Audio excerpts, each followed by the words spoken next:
Olá, eu sou a Carol, do canal De Casa a Casa, e eu tô aqui pra contar pra vocês a história do caso Flor de Lis. Mas eu não quero contar pra vocês a história das investigações, porque isso aí todo mundo já sabe, todo mundo pode acompanhar isso pela internet. Mas eu fiz pesquisas sobre a vida pessoal da Flor de Lis, sobre o passado da Flor de Lis e sobre como ela se tornou quem ela se tornou. O que fez Flor de Lis se tornar o que se tornou Flor de Lis? Ela é uma mulher linda. Eu acho ela muito bonita. E esse é o charme dela. O charme dela é que ela é muito bonita. E mesmo assim cometeu um crime gravíssimo, cometeu um assassinato. Foi a mandante de um assassinato de um pastor, o pastor Anderson do Carmo, que era cônjuge da pastora Flor de Lis, que pastorava junto com ela também. Bom, esse caso ganhou atenção nacional novamente por causa da condenação dela. Ela foi condenada a 50 anos e 28 dias de prisão por causa do assassinato, por ser mandante do assassinato. E eu tenho muitos detalhes, o vídeo vai ser muito longo. Então você já pega essa pipoca aí, pega o almoço, porque vai ser muita história, vai ser muito detalhe, é muita coisa pra gente passar. Tem muita entrevista que eu acompanhei, muita coisa que eu vi, e eu vou passar todos esses detalhes tintim por tintim aqui pra vocês.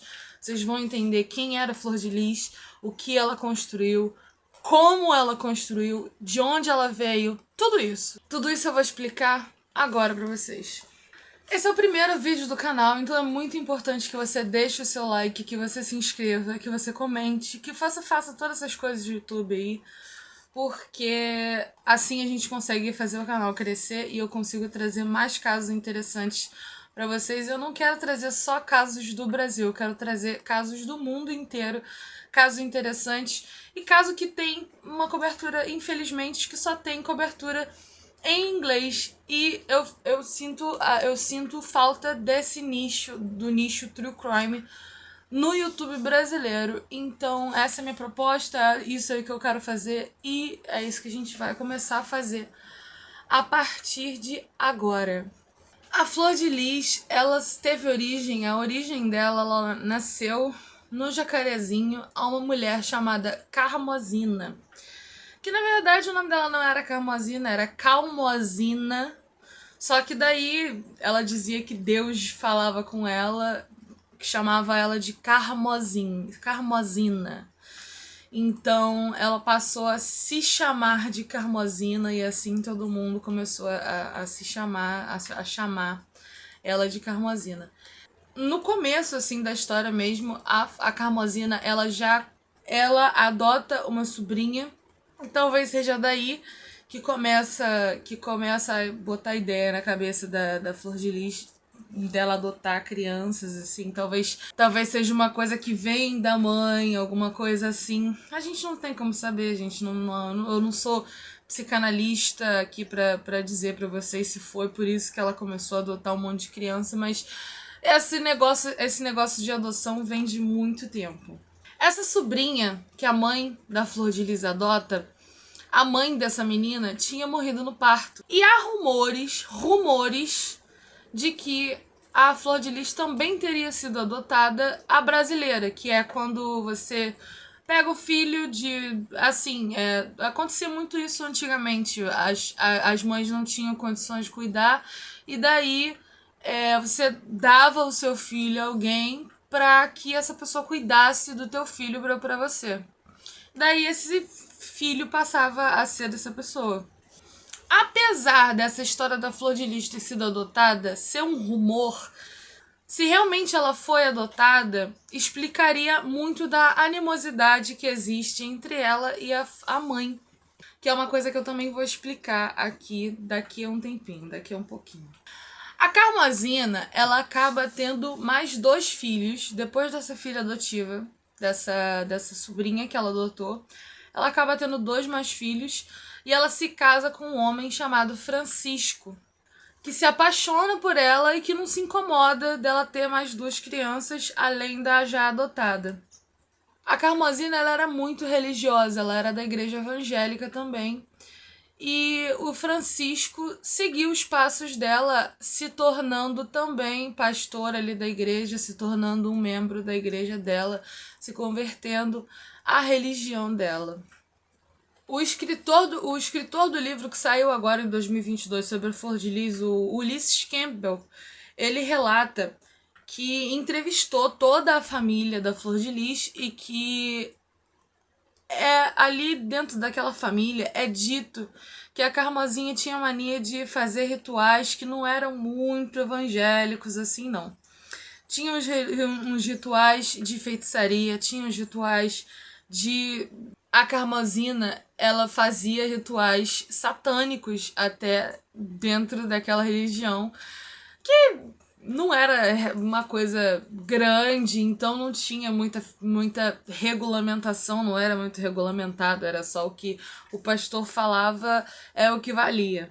E assim acontecia. Dito isso, o casal Francisco e Carmozina tem uma filha, e eles colocam o nome dessa filha de Flor de Lis, nome bíblico. Naquela época, as crianças elas eram sexualizadas muito cedo. Então, aos 12 anos, a Carmozina fez com que a Flor de Lis se casasse ou entrasse num relacionamento com um cara muito mais velho. E ela era... Com 12 anos, você ter relacionamento sexual com uma pessoa muito mais velha, você tá sendo abusada, porque com 12 anos você não consente nada, você não sabe nem o que você jantou ontem, você não tem condições psicológicas para consentir nada, você não pode consentir nada. E a Flor de Lis, ela era violentada por esse homem muito mais velho todo santo dia.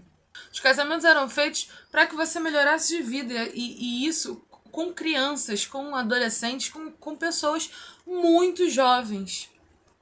Era assim que as crianças viviam antigamente, mas não tem como negar que a Flor de Lis ela foi abusada sim. Não tem como negar que com 12 anos você não tem direito de consentir a nada, ela era abusada sim. Durante essa situação da Flor de Lis com esse marido mais velho, ela relatava à mãe que esse marido mais velho ele era violento com ela durante as relações sexuais. Só que o entendimento das pessoas nessa época ainda era muito machista, ainda era muito assim, enfim. A Flor de Lis disse pra mãe, ele tá me batendo durante as relações sexuais. E a mãe dela disse pra ela assim, filha, é assim que o homem demonstra amor. Só que não é assim, né? Se for consensual, assim, tipo, cada um faz o que quer, cada um com o seu cada um. Mas se não for consensual, isso não é demonstração de amor nem aqui nem na China. Vamos concordar, né? E daí a mãe de Flor de Lis fala assim, você acha que seu pai não me batia quando a gente tinha relação sexual? E ela falava, não, nunca vi. Aí a mãe da Flor de Lis falou assim, realmente, você nunca viu, mas acontecia. Eu acho isso muito bizarro, você saber que tua filha está sendo violentada e você achar isso normal, eu acho isso muito bizarro. Muito bizarro mesmo. Mesmo naquela época, mesmo que fosse normal a sexualização das crianças, naquela época eu acho isso muito bizarro. Muito bizarro. No Jacarezinho, o apelido da Flor de Lis era Vassourinha, porque ela passava o rodo ali no namorado das amigas, e as amigas não queriam nem que ela falasse com os namorados das amigas, porque as amigas tinham medo da Flor de Lis roubar o namorado delas. Era assim que funcionava. Então a sexualidade da Flor de Lis era muito aguçada desde muito cedo, ela era muito sexualizada, muito mesmo. Tanto que ela tinha esse apelido aí de Vassourinha. Só que dentro do evangelismo, dentro da igreja da mãe da Flor de Lis, a Flor de Lis cantava muito bem. Isso não tem como negar. Se você escutar qualquer videozinho da Flor de Lis cantando, você não tem como negar que ela canta muito bem. O pai da Flor de Lis monta um grupinho na igreja de música para cantar, já que a filha cantava muito bem. Ele criou dentro da igreja um núcleo musical. E daí o pai da Flor de Lis, ele organiza um evento musical, um culto musical, e a Flor de Lis decide não ir. Ela disse que ela não ia. Daí ficou Flor de Lis e a mãe em casa. A Flor de Lis foi tirar um cochilo. Depois que ela acordou desse cochilo, ela olhou para a mãe e falou: Mãe, vai acontecer uma coisa muito ruim. O autor Ulysses Campbell, que fez o livro falando sobre a Flor de Lis, o nome do livro é Flor de Lis, a Pastora do Diabo.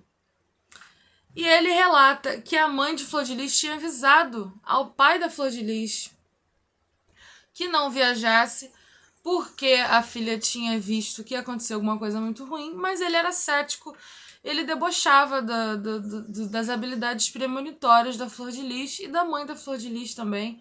Ele debochava e ele foi assim mesmo. Só que a mãe da Flor de Lis falou: olha, muita gente queria ter a possibilidade de se despedir das pessoas quando antes de morrer. E ele sabia que ia morrer e ele preferiu ir. Ele não quis se despedir das pessoas. Ele ia perder essa chance. E mesmo assim ele foi. Já na estrada, o pai da Flor de Lis, ele estava numa Kombi com o pessoal da igreja e acontece um acidente, a Kombi capota, só que não acontece nada com ninguém. Até aí não acontece nada com ninguém. Só que eles ficaram no meio na Dutra, que é uma via expressa que tem aqui no Rio de Janeiro, e eles ficaram esperando ajuda ali esperando ajuda no acostamento. Só que, infelizmente, aconteceu um outro acidente enquanto eles estavam esperando ajuda ali, que tirou a vida do pai da Flor de Lis. Ele foi atropelado por um carro e daí perdeu a vida, acabou que perdeu a vida realmente. Numa outra situação, o irmão da Flor de Lis, ele ficou muito doente com intoxicação alimentar. E a Flor de Lis chegou no hospital e falou para ele: olha, você vai ficar bem, você vai voltar para casa, você vai ficar bem. E quando ele volta para casa, começa a chuva de Nossa Senhora. Flor de Lis é profeta, ela sabe de tudo que vai acontecer, essa mulher maravilhosa, e não sei o que, e começa o mito, que é uma palavra que eu quero até comentar no final do vídeo. Começa o mito Flor de Lis. Que ela começa a virar uma figura ali muito importante dentro da comunidade do Jacarezinho. Nessa época ainda nem existia o Ministério Flor de Lis. Nessa época ainda era realmente só aquela igrejinha da mãe dela e tal. Daí isso aí se espalhou pela comunidade e ela ficou conhecida como a profetisa. E também ela era muito, muito, muito valorizada ali pelos seus dons, pela sua voz, porque diziam que ela tinha voz de anjo, só que de anjo essa mulher não tem nada, essa mulher coisa mais longe de anjo que você pode encontrar na tua vida. Isso ficou tão forte dentro da comunidade do Jacarezinho, que as pessoas se aglomeravam para encostar na Flor de Lis, para vocês terem uma noção. Eles queriam encostar na Flor de Lis, era uma coisa assim fenomenal. Era a profetisa, era a enviada de Deus, era uma coisa fora do... A gente não consegue imaginar, sabe? Porque hoje em dia a gente tem internet e tal. Antigamente as coisas funcionavam de outra forma. As notícias iam de boca em boca. E aquilo criava um estardalhaço ali, um desespero. As pessoas ficavam muito, não sei o que, não sei o que. E ela virou essa estrela da comunidade. Com a ascensão da Flor de Lis dentro da igreja da própria mãe, a mãe da Flor de Lis começou a ficar um pouco invejosa, porque ela achava que ela que começou aquilo ali, ela que era pastora da igreja, ela que tinha que ser a estrela da pastoria da igreja, e não foi assim, não foi bem assim que aconteceu.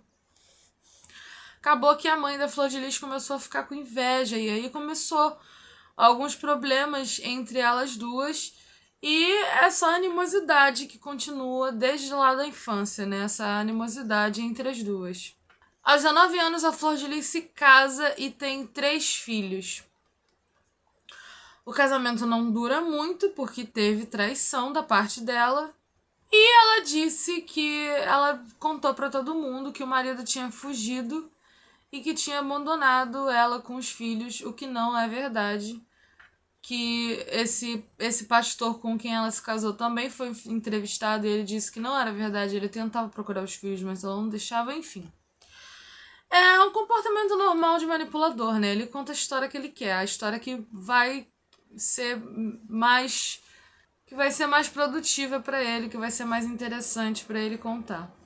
A verdade é o que eu tô te falando. A verdade é que esse pai, ele sempre pagou pensão pros filhos, mas na verdade o contato parental ali dos filhos da Flor de Lis, os filhos biológicos ainda nesse momento, os filhos biológicos da Flor de Lis só tinham contato com a Flor de Lis, eles não tinham contato com o pai deles biológico. E isso não é uma coisa que o pastor, o ex-marido da Flor de Lis procurou. Não, era a Flor de Lis mesmo que não deixava. Ela não deixava, mas ele pagava a pensão. Ele queria saber dos filhos. Essa narrativa dele não querer saber dos filhos, ele fugiu e tal, isso aí é coisa de manipulador. É coisa de quem quer colocar minhoca na cabeça das pessoas. E coisa de quem gosta de contar uma narrativa que vá te beneficiar. O Jacarezinho, ele é uma comunidade que foi criada, no começo não era favela, não era tráfico de droga, nada disso. O Jacarezinho, ele era um complexo industrial, era onde as pessoas que trabalhavam no centro do Rio iam para morar, porque era mais perto do trabalho. E, na verdade, foi assim que a maioria das favelas do Rio de Janeiro se compuseram. Foi pela necessidade das pessoas de morar mais perto do trabalho. Daí foram construindo as favelas. Naquela época, no Jacarezinho, não tinha muita estrutura, não tinha moradia, não tinha saneamento básico, que até hoje é precário pra caramba lá. As pessoas eram muito pobres e as pessoas procuravam afago dentro das igrejas evangélicas. As igrejas católicas, muito dificilmente, elas conseguem chegar nesses lugares. Mas as igrejas evangélicas, elas conseguem, de alguma forma, porque elas conseguem criar ramificações menores, elas conseguem criar um lugar menor, qualquer portinha que você abrir pode ser uma igreja evangélica. E assim a igreja evangélica cresce nesses lugares. E daí as pessoas começaram a procurar afago ali, porque era um lugar precário de se morar e as pessoas precisavam de ajuda, não só por causa das drogas, porque nessa época ainda não tinha esse negócio de droga e tal, mas as pessoas procuravam afago na igreja por passar necessidade, por não ter moradia, por não ter condições básicas de viver bem e tal. E aí a Flor de Lis viu ali um lugar onde ela podia se encontrar para fazer projetinhos sociais. Eu não tô falando projetinho social com deboche, eu tô falando porque ela é oportunista. Ela foi se introduzindo em projetos sociais para ajudar as pessoas. E não sei o que, para formar aquela imagem de benéfica, de maravilhosa, de enviada de Deus. E a forma dela ajudar as pessoas era bem estranha e eu já te conto, tá? Nessa época aí já tinha um pouco de crime, um pouco de droga ali naquela região. E a Flor de Lis, ela ia para os lugares onde esses jovens que estavam em situação de dependência química, onde esses jovens se encontravam. Ela ia até esses lugares para poder pregar a palavra de Deus. Mas se você não soubesse das coisas que ela fez, você ia achar, nossa, muito nobre realmente a posição dela. Mas depois que você sabe de tudo que ela fez, não é tão nobre assim. A gente já sabe que isso aí é o começo da criação do Império Flor de Lis, que não era o Ministério Flor de Lis, era o Império Flor de Lis, e eu logo explico para vocês o que seria esse Império Flor de Lis. Com todas essas pessoas precisando de ajuda, A Flor de Lis tem a ideia de criar o Ministério Flor de Lis, que ainda não tinha esse nome, que ainda era uma igrejinha pequena, que ela queria se distanciar da mãe. Ainda não era grande, mas ela já abria esse espaço para essas pessoas que precisavam de ajuda. Seja pelas drogas, seja pela situação que vivia, por qualquer coisa que você possa precisar de ajuda dentro de uma igreja, precisar de um afago, precisar de um apoio. Ela abriu esse espaço, mas ainda não era o Ministério Flor de Lis que a gente conhece hoje. E nesse lugar, muitos meninos, muitas meninas, muitas pessoas em geral começaram a frequentar. As adoções da Flor de Lis começaram quando ela encontrou um rapaz chamado Wagner, de 16 anos, que morava ali na comunidade, que estava envolvido no comércio de substâncias, que era viciado em drogas, era viciado em droga pesada, e ela convidou que ele morasse com ela, com a promessa de que ela ajudaria ele a se livrar do vício. Mas a forma que ela lidava com as crises de abstinência dele não eram tão convencionais, não eram tão legais assim. Ela não tinha autoridade maternal para internar o Wagner, então quando ele tinha as crises de abstinência dele, o que ela fazia? Ela simplesmente trancava ele dentro de um quarto para que ele não abusasse de substância. Era isso que ela fazia, ela trancava ele dentro de um quarto e deixava ele lá até a abstinência passar. Era isso que ela fazia. Esse rapaz, o Wagner, ele leva um videogame que ele tinha pra dentro da casa Flor de Lis. E daí começou a chover garotos ali, porque naquela época, naquele lugar, as pessoas não tinham condições financeiras de ter um videogame. O Wagner tinha, o Wagner levou. E começou a chegar cada vez mais meninos, cada vez mais gente. Só que iam esses meninos que iam lá, passavam a tarde, jogavam, não sei o quê. Só que tinha meninos que começaram a não querer ir embora. Eles começaram a querer ficar lá. Em específico, 5 meninos. Um deles, o pastor, depois, posteriormente pastor, o Anderson do Carmo, que chegou lá com 12 anos de idade. Muita gente fala que ele chegou com 16 ou 17, que ele conheceu ela com 16 ou com 17, mas o Ulysses Campbell, que fez o livro da Flor de Lis, ele relatou que em entrevistas com os pais do Anderson, com a mãe do Anderson, no caso, com a mãe do Anderson disse que ele conheceu a Flor de Lis indo para a casa dela aos 12 anos de idade, e que inicialmente ele era namorado da filha da Flor de Lis, a Simone. Inicialmente ele entrou lá como namorado da Simone e logo já começou a chamar ela de mãe também. Ou seja, o Anderson entrou como namorado da filha, passou a ser terminou com a Simone, passou a ser filho da Flor de Lis e depois passou a ser marido da Flor de Lis. Olha que loucura! Olha que coisa que isso não entra na minha cabeça. Esse negócio, essas coisas, eu não consigo entender isso. Mas vamos lá. Em entrevista, o Misael, que é o Wagner, que trocaram o nome dele, a Flor de Lis trocou o nome dele para Misael, que eu vou contar essa história para vocês. Ele relata que o Wagner ele participou de um ritual ainda no início, em que a Flor de Lis deitou ele na sala, na frente de todo mundo, mandou ele pensar num lugar muito bonito e daí mandou ele abrir os olhos. E quando ele abriu os olhos, ele era uma pessoa diferente. Ele não era mais o Wagner, ele era o Misael. Ela não tinha esse poder de mudar o nome dele legalmente, mas ele passou a ser chamado de Misael. E esse Misael, que seria o Wagner depois desse ritual espiritual dela, esse Misael teria sido um enviado divino que iria ajudar a Flor de Lis a cuidar das crianças. Esse era o papinho dela. Mas o Misael também contou que ela fazia alguns rituais envolvendo, vou ler aqui porque é muita coisa, tá? Envolvia velas, melão, mel, cristais, boneco de cera, papelzinho com nome dentro de peixe morto, coisa que não é usada no evangelho.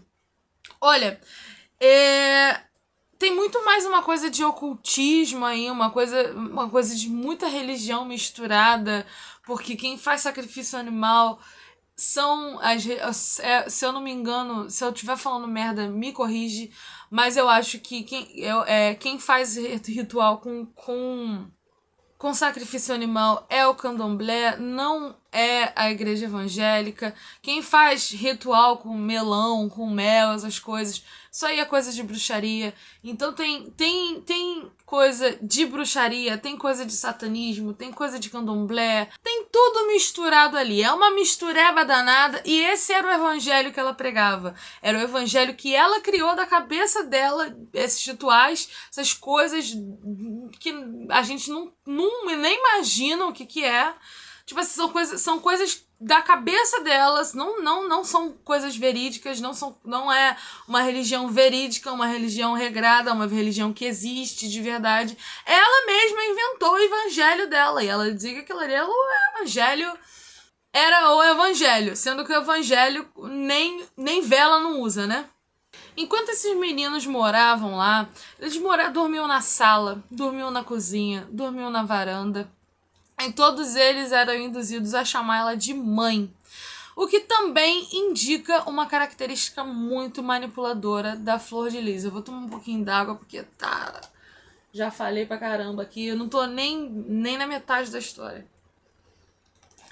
Agora eu vou falar do Anderson. O Anderson, como eu já disse, em alguns lugares dizem que ele entrou na casa da Flor de Lis com 16 anos. Outros lugares dizem que ele entrou com 17 anos. Mas a verdade é que ele entrou com 12 anos, ele era namorado da Simone, o que não durou por muito tempo. E durante esse relacionamento ele passou a chamar a Flor de Lis de mãe.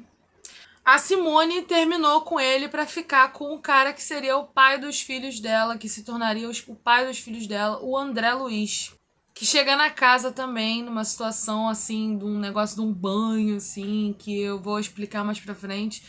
Mas que a Simone olhou pra ele e escolheu ele, assim, tipo, ele ia lá pra ser adotado, a Simone olhou pra ele e já se apaixonou e não, eu quero ele. Ela escolheu ele pra ela. Foi meio isso que aconteceu. Com tudo isso da Flor de Lis cuidar das crianças da comunidade, a casa dela meio que passou a ser uma creche. Muitas mães começaram a deixar os seus filhos durante o dia com a Flor de Lis, porque ela era uma mulher muito bondosa, cuidava das crianças, uma mulher muito caridosa.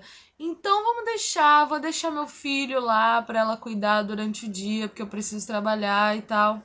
Alguns ficavam um tempo e iam embora, e outros ficavam e só ficavam mesmo, ficavam lá direto. E todos eram controlados ou criados, mas controlados por esses 5 primeiros que entraram na casa da Flor de Lis. Primeiramente, que foi o Anderson, o Wagner e mais a Simone também, o André Luiz e mais uma pessoa agora que eu não lembro o nome. Algumas mães ali na comunidade também não tinham condições de cuidar dos filhos, então elas acabavam deixando os filhos indefinidamente com a Flor de Lis até elas conseguirem uma forma de cuidar dos filhos, o que não acontecia. E muitas dessas crianças foram doadas mesmo para Flor de Lis, porque ela cuidava tão bem. Então, muitas dessas crianças, muitas mães acabaram deixando as crianças ali, os filhos ali com a Flor de Lis indefinidamente. Há também uma narrativa de uma chacina que aconteceu na Central do Brasil, que é ali no centro do Rio, que levou 37 crianças novas para morar dentro da casa da Flor de Lis. 37 crianças. De uma vez só. É muita raça de criança, hein? A narrativa da Flor de Lis é que ela era uma mulher enviada de Deus, uma mulher divina, uma mulher bondosa, uma mulher maravilhosa, uma mulher especial. E com isso, ela ministrava uma versão, como eu já disse, muito deturpada do evangelho. E ela dizia que essa religião era só para os escolhidos dela, o rebanho dela, porque o pastor precisa do seu rebanho. Mas ela dizia que o rebanho dela eram os escolhidos de Deus e que aquele era o evangelho certo, aquele era o evangelho a ser seguido e que nada mais era verdade e não sei o que, e nenhum outro prestava, só o dela prestava. Essa era a ideia que ela queria passar para os seus fiéis. Cuidar da casa era uma função muito difícil, já que moravam muitas pessoas ali. E ela começou a dar cargos para as pessoas, tipo, um cuidava da cozinha, outro cuidava da roupa, outro cuidava da limpeza da casa, outro lavava um banheiro, e assim vai. Ela começou a distribuir cargos para as pessoas. E ela dizia que ela não podia fazer nada, ela tinha que dormir muito, porque o espírito dela ficava muito cansado, porque ela era muito divina, e daí ela precisava descansar muito, então ela dormia demais. Dormia o tempo inteiro, enquanto as pessoas faziam as coisas dentro de casa. E na maioria do tempo, quem passou a controlar a casa foi o Anderson, que nessa época ele já era o preferido dela ali. Ele já começou a ser o que controlava mais a situação. E o Anderson, ele controlava a casa com punhos de ferro. Nada de errado podia chegar nos ouvidos da Flor de Lis. Então, ele que tinha que resolver todos os problemas que tinham dentro da casa. Ele resolvia tudo. Nada podia chegar no ouvido dela, porque ela era aquela figura divina, ridícula, escrota, que eu já falei, blá blá blá, divina, precisa dormir, não sei o quê. Tá. Não concordo. Não acho. Acho ela uma pessoa desprezível, uma pessoa fora da sociedade. Mas vamos continuar. Vou ter que ficar repetindo essas coisas, porque infelizmente é assim que ela se colocava, é assim que ela queria que as pessoas vissem ela, e eu vou ter que continuar falando isso, mas me dói muito falar que ela é divina, não sei o que, porque eu não concordo com isso, eu acho isso ridículo. Enfim. Além desses agora já adolescentes morarem na casa da Flor de Lis, ela começou a dar nomes para eles. Ela começou a trocar o nome deles. E os pais dessas crianças começaram a ficar muito irritados com isso. Até chegando a ir à delegacia pedir para que fossem pegar os filhos deles de volta. Porque é um absurdo isso. Você dá o seu filho para uma pessoa criar e a pessoa vai lá e muda o nome da criança. Por mais que você tenha dado porque não tem condições, ou por mais que na maioria dos casos ali, não era nem questão de dar por não ter condições. Era questão que os meninos mesmo iam por conta própria. Então a polícia não tinha como. Esse era o problema. A polícia não tinha como chegar lá e falar: não, vocês vão embora. Porque eles estão indo por conta própria. Eles estavam indo por conta própria. Então não tinha como a polícia se envolver nesse caso ainda. Porque a polícia se envolve sim. A esse ponto, na comunidade, a Flor de Lis já era conhecida como a mãe bondosa de 50 crianças. E ela começou a aparecer no programa da Xuxa, da Ana Maria Braga. Pra você ver, programa da Xuxa, anos 90, muito tempo atrás. Ela começou a aparecer no programa da Xuxa, da Ana Maria Braga. Esse tipo de exposição pública dá muita doação. Ainda mais para uma mulher bondosa que tem 50 filhos. E, na verdade, ela não tinha 50 filhos, exatamente 50 filhos, não. Só que o que vende na mídia é mãe de 50. Então ela tinha que ter 50. E daí ela ia nos programas, ela pegava um filho do vizinho, uma criança que estava lá por um tempo, que estava lá o dia, pegava os netos e falava: não, esses são meus filhos, são os meus filhos. Só que teve um programa da Ana Maria Braga que ela foi contar. E aí ela contou 42. Só que aí quando a Ana Maria Braga perguntou pra Flor de Lis por que só tinha 42 ali, ela falou: quando você tem 50 filhos, não dá pra você controlar, você não sabe quem foi pra escola, quem foi pro futebol, quem tá no médico, quem tá trabalhando, não sei o quê. Essa era a narrativa da nossa Flor de Lis. Só que se você for assistir essa entrevista, essa aparição da Flor de Lis no programa da Ana Maria Braga, vocês vão ver que tem algumas. Tem até no YouTube essa aparição. Vocês vão ver que tem algumas crianças ali que estão envergonhadas de estar naquela situação, que tem umas crianças que não querem estar ali. Aliás, muitos filhos da Flor de Lis, muitas crianças que ela adotou, muitos adolescentes que ela adotava eram envolvidos com crime, eram procurados da polícia. Então não é ali um ambiente muito saudável para você morar, né? Eu vou ter que ler esse pedacinho aqui para vocês, porque é muito importante. Em uma entrevista da Érica Santos, que é uma das filhas de Flor de Lis, a Diego Ganoli, ela é filha adotiva legal da Flor de Lis. Ela chegou na casa da Flor de Lis aos 3 meses de idade. E ela relata alguns detalhes sobre o que acontecia em relação ao cotidiano da casa.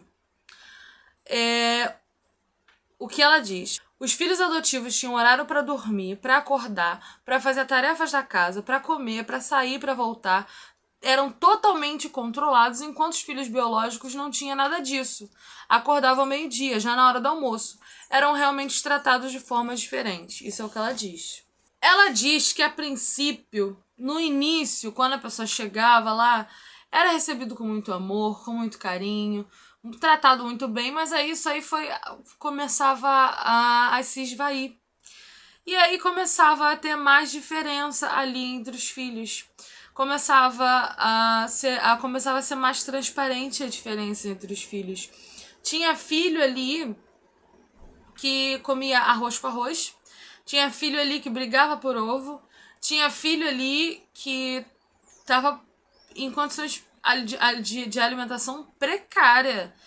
Sendo que na geladeira da diretoria, que era como era chamada os filhos preferidos da Flor de Lis, a Flor de Lis, o Anderson, a geladeira da diretoria tinha sempre picanha, tinha sempre um camarão, tinha sempre uma linguicinha pra fritar, tinha sempre um bife, tinha sempre, sabe, tipo, coisas normais, coisas da alimentação normal, que é saudável, mas pra criança não tinha, era ovo. É muito interessante também, nessa entrevista da Érica, que ela relata abusos físicos da Flor de Lis contra os filhos adotivos, contra os filhos afetivos dela. Eu vou ler aqui pra você também, que é uma parte do que a Érica falou. Qualquer coisa que as crianças faziam que desagradavam a Flor de Lis era cabo de vassoura, fio, taco de beisebol, cinto. Era abuso físico, tá? Era vara de pau e não era pra dar susto, não. Era pra bater mesmo. E assim eles cresceram. O Anderson não gostava muito de participar. Ela relata, a Érica disse que o Anderson não gostava muito de participar dessas sessões de punição, de tortura, né, gente? Quem fazia essas coisas, quem punia as crianças dessa forma, era a Flor de Lis. Essas sessões de tortura, como eu tô falando, essas sessões... Olha, vocês estão ouvindo galo aí, é porque aqui em casa a gente vive numa área rural e tem galo cantando, mas isso é normal, não reclamem comigo. Essas sessões eram assim. A Flor de Lis convocava todas as pessoas para sentarem na sala. E daí os 5 preferidos, os 5 do grupo inicial, eles relatavam o que acontecia dentro da casa. Fulano fez isso, fulano fez aquilo outro. E o que a Flor de Lis fazia? Ela punia eles na frente de todo mundo. Por que eles relatavam? Só pra punir os outros irmãos? Por quê? Porque não gostavam dos outros irmãos? Não. Porque se eles não falassem, ia ser pior com eles. Isso é uma tática de manipulação, de controle. Isso é uma forma de controle tão suja, tão... Isso me lembra muito o caso da Shelley Notek, que também é um caso que eu quero trazer aqui. Mas, assim, eu acho muito interessante que ela tem esse perfil tão controlador mesmo na vida de todo mundo, né? Nessa entrevista com o Diego Ganoli, que eu vou deixar aqui na descrição, a Érica, ela ainda relata que as crianças tinham que comer o que tivesse, e se não tivesse, não podia reclamar. Na hora da janta, a diretoria já sabia que era só aguardar que quando a Flor de Lis chegasse, teria comida boa, enquanto os não preferidos comiam o que tinha. Essa Érica, ela também mostra uma coisa muito triste que aconteceu com ela, que foi quando ela teve uma briga com uma das irmãs, e a punição que ela recebeu por essa briga, ela recebeu uma punição assim horrível que não dá nem pra imaginar, mas ela foi queimada na mão com ferro de passar por causa de uma briga que ela teve com a irmã. E quando eu começo a pensar no que essa menina sofreu, tipo, você bota a mão perto do... Se você botar a mão perto do ferro, você já sente o calor e aquilo já incomoda. Imagina aquilo na tua pele. Isso é uma coisa que eu não consigo imaginar. Eu não tenho estrutura psicológica para tentar imaginar uma situação dessa.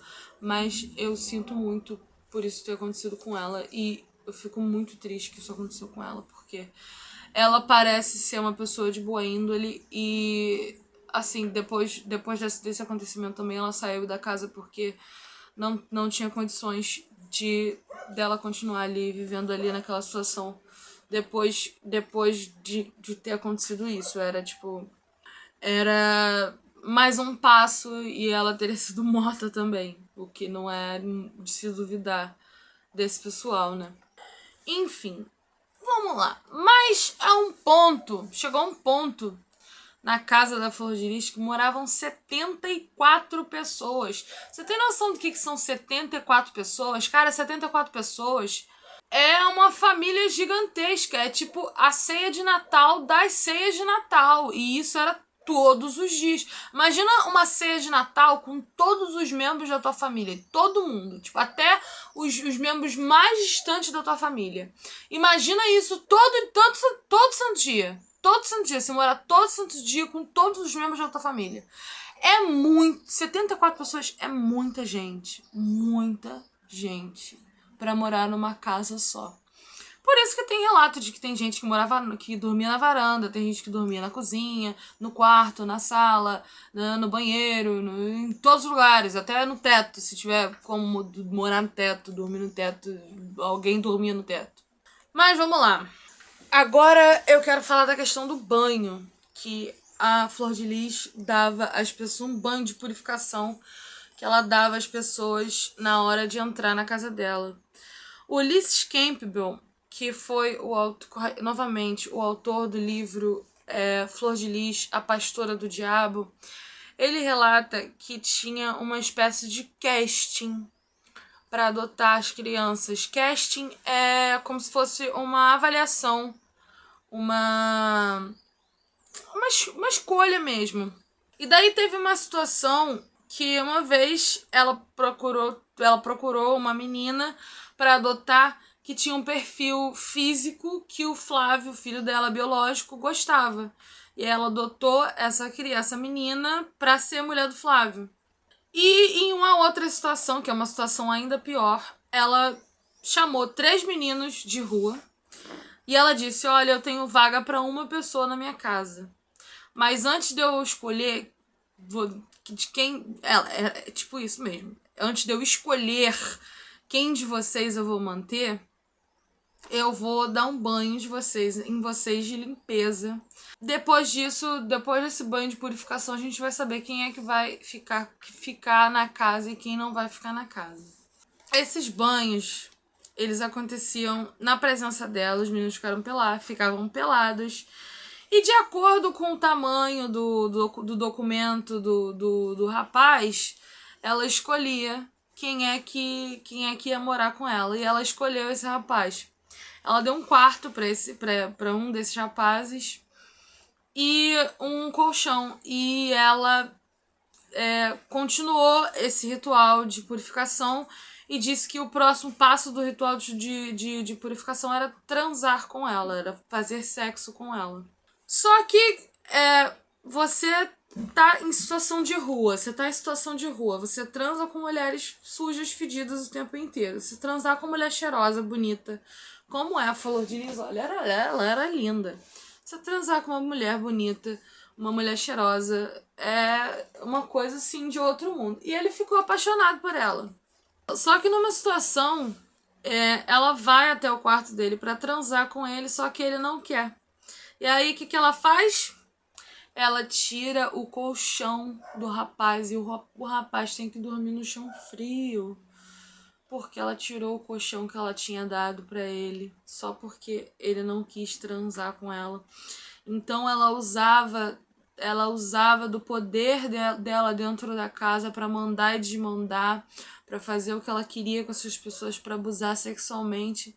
E assim, tudo isso na base da manipulação, do controle, que eram as chaves das coisas que a Flor de Lis fazia. Isso é muito perverso. Você obrigar uma pessoa a fazer sexo com você para ter onde dormir. Isso é muito perverso, isso é muito feio, muito sujo, muito de outro mundo, sabe? Isso não é nem de longe coisa de Deus, sabe? Não tem nada a ver com o que a igreja evangélica é para representar. Não tem nada a ver com isso. Isso me deixa muito, muito assim, mexida. Esse negócio de trocar sexo por coisas, sabe? Por coisas que deveriam ser direito para todo mundo. O Ulisses, ele ainda relata que a Flor de Lis, ela tinha um quarto secreto que era utilizado para satisfazer as necessidades sexuais dela. Era ali que ela chamava os meninos, assim, hoje eu quero transar com ele ali, vou levar ele pro quarto. Era assim que ela fazia. E eles não tinham escolha, afinal, tava dando casa, comida para eles, e ela simplesmente, eles não tinham escolha e eles iam. Porque se eles não fossem, como eu falei, ela ia tirar o colchão deles. Tipo, ou outra coisa. Alguma outra coisa, assim. Ela usava desse poder dela ser a dona da casa, ela ser a mãezona, ela usava isso pra abusar sexualmente dos meninos. A Flor de Lis, ela era uma mestre em manipulação. Ela pegava meninos vulneráveis e trocava sexo por comida, por uma cama melhor, por uma situação melhor, por condições diferentes. Isso é de uma natureza muito manipuladora, muito controladora e abusadora da Flor de Lis. É o que ela era. Ela era uma abusadora, uma manipuladora, uma controladora. Ela era isso. Ela era uma pessoa horrível, ela era uma pessoa péssima. E tinha que, pra ser adotado ali, tinha que ter alguma coisa especial. Fosse beleza, corpo. A maioria tava ali pra ser sexualizado mesmo. Pra namorar entre os filhos, ela fazia esses castings pra arrumar namorada pros filhos, adotivos, afetivos, todos os filhos. Eles namoravam entre si. Eles namoravam entre si. Então, isso meio que era ele é um centro de pessoas que se pegavam, mas que se chamavam de irmãos. Era um centro de ação incestuosa.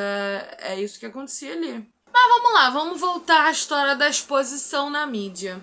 Com toda essa exposição na mídia da Flor de Lis, a polícia começou a ficar com a pulguinha atrás da orelha ali.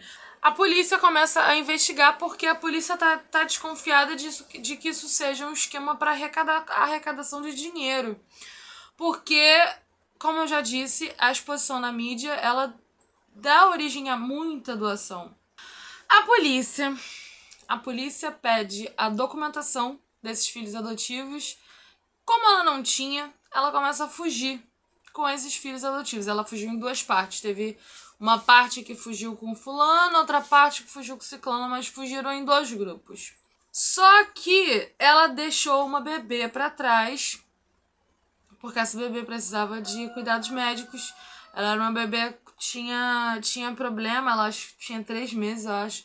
E ela precisava de cuidados médicos, então a Flor de Lis deixou essa bebê para trás. Porque ela preferiu que ela fosse cuidada por médicos, porque naquele momento ela não ia ter condições de levar uma criança para o hospital, ela ia ser presa. Ela estava fugindo da polícia com os outros filhos afetivos. E essa situação dessa bebê deixa a polícia ainda mais atrás da Flor de Lis, porque eles começam a achar que lá dentro está tendo abuso com as crianças. Porque você deixa uma bebê doente para trás, o que eu vou pensar? Vou pensar que tem mais criança doente lá, que você está maltratando as crianças.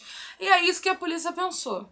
Nesse ponto, até a mãe da Flor de Lis, que já ainda invejava a posição da filha, que já estava ali com o ministério, Flor de Lis, a mãe dela até ameaçou contar onde ela estava se escondendo com as crianças e tal. Só pra contar pra vocês mesmo que ela continua tendo esse ressentimento, porque a Flor de Lis conseguiu se tornar o que ela nunca se tornou. Nesse ponto, a Flor de Lis, ela recebe doações dos irmãos Werneck, que são 2 filântropos brasileiros que fazem doações à caridade, a esse tipo de programa, de projeto, de coisas assim. E eles decidiram parar de doar para Flor de Lis porque ela estava em fuga.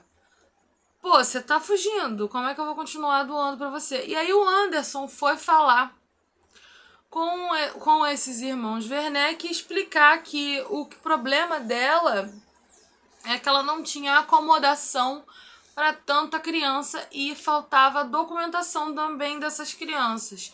Só que essas crianças, se não tivessem a ajuda da Flor de Lis, que todas essas crianças iriam pra rua e não sei o quê.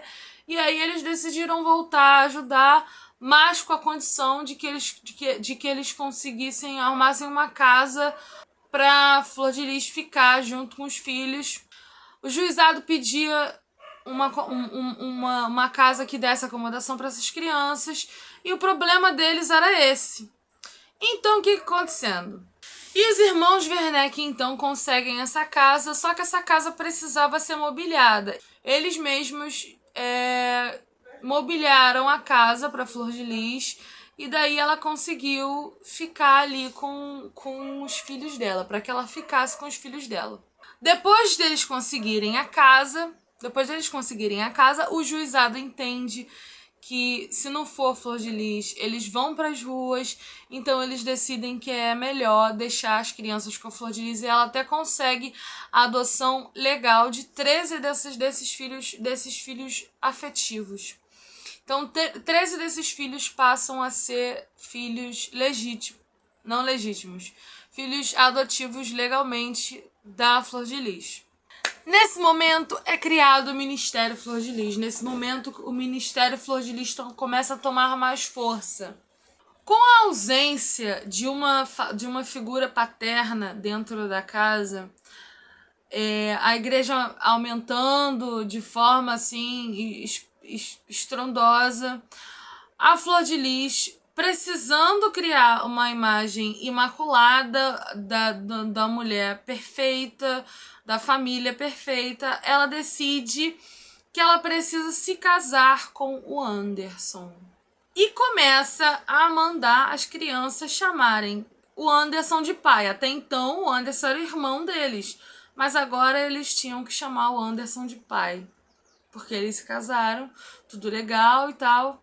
Mas de irmão passou a ser pai. E de filho passou a ser marido. O que é muito, muito esquisito. É muito estranho, cara, pensar nisso. Muito esquisito pensar nisso.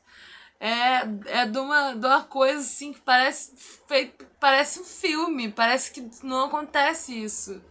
Porque isso é uma coisa tão anormal para a família normal brasileira, para a família normal do mundo inteiro. Tipo, você casar com teu filho adotivo, você chamar teu irmão de pai, tipo, isso não faz sentido para ninguém.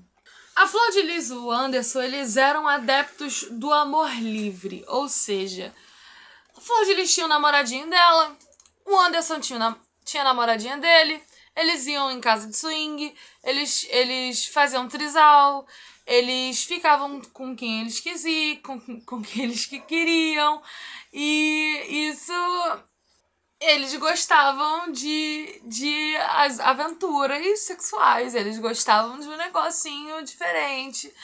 E aí, isso aí é uma coisa que, visto o passado da Flor de Lis, é uma coisa que não é muito difícil da gente acreditar, né? Há relatos